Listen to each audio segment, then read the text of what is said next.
Happy Sunday, everybody. I hope you guys are all doing great. Doing great. My shirt's inside out. We're going to ignore that. We're going to pretend that's not happening. Okay, so today is actually the last video that I'm going to do on overcoming anxiety and depression. This is the third one.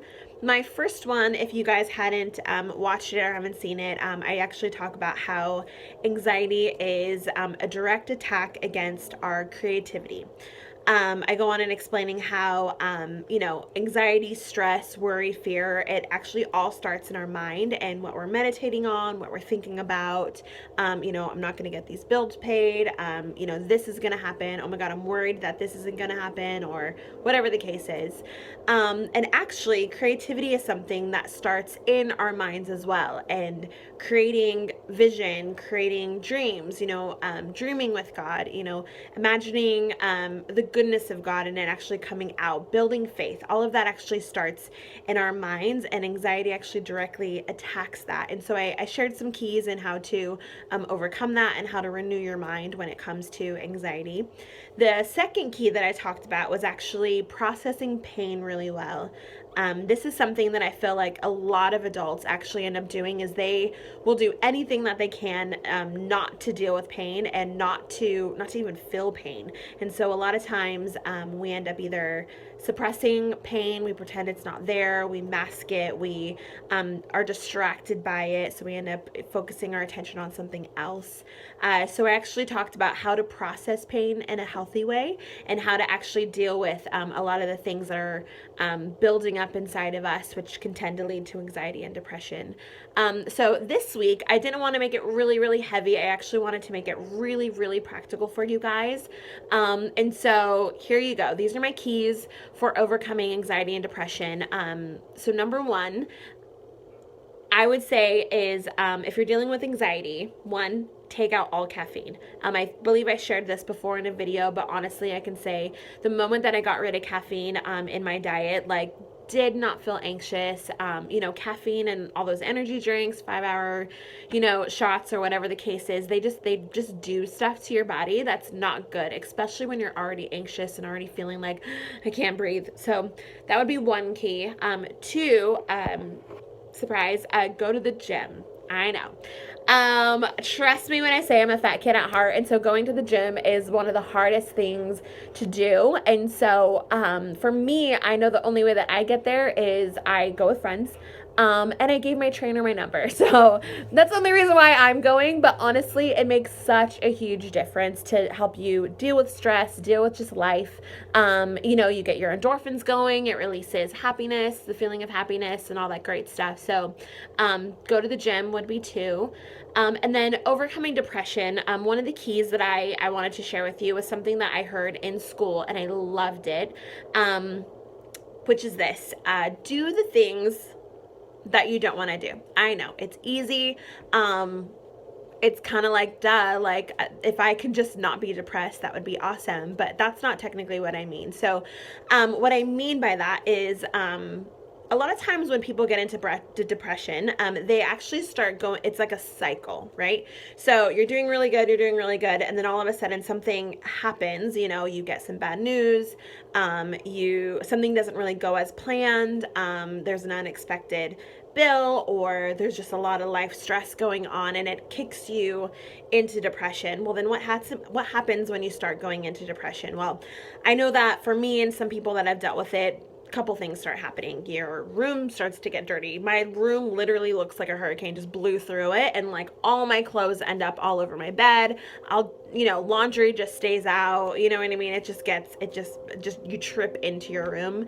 That's one thing.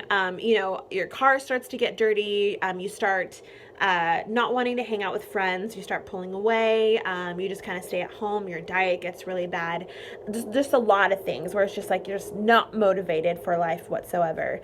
So what am I saying when I say do the things that you don't want to do? Well, one of the best ways that I heard this was, there was a friend of mine who was dealing with depression, and he said, honestly, when I felt like I was going through depression, I was about to kind of go into my downward spiral, he's like, I just started doing the things that I knew were were a reaction to me actually dealing with depression. So versus letting your room get really dirty, he just started to clean his room.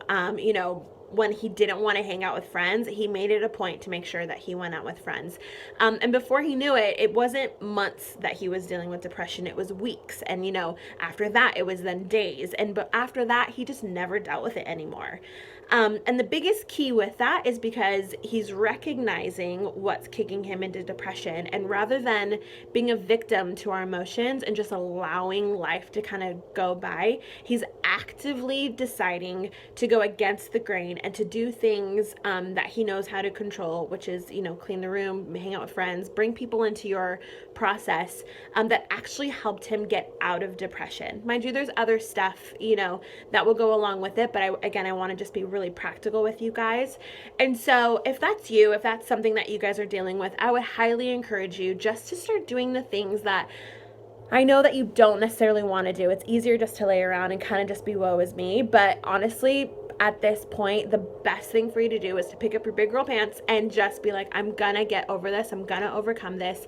I'm gonna clean my room. I'm gonna clean my car. I'm gonna just eat healthy food, just choosing healthy things and to do healthy things throughout the day. And one of my biggest things that I want to encourage you guys with is that it's not about perfection, it's about progress. So the thing is that you're not going to be perfect at this. Learning to overcome these kind of things is definitely a process. You're not going to look perfect right away. It's not going to be just, fine and dandy the moment that you want it to. It's going to take some time for you to process through these things and to put good, healthy habits into place. And so give yourself grace in the process. It's okay to be in process. It's okay to not look perfect. And sometimes I think we put too much pressure on ourselves, which then gives us anxiety again. And so just give yourself grace in the process. Be like, I'm learning. This is okay. And the next day, get back up and try again, So those are my practical tips for you guys. I hope that this is super helpful for you. So I just want to pray for you really fast. God, I just thank you for this week. I thank you for all the people seeing this video. God, I just declare over their lives right now that today is the last day for them to believe that they're going to be dealing with anxiety and depression their whole lives. And I just break off every lie that says this is going to be here for forever. And I declare over you that you are actually every single day of your life walking into health and wholeness. Every day is a new day that you're walking into health and wholeness. And I just declare that over you.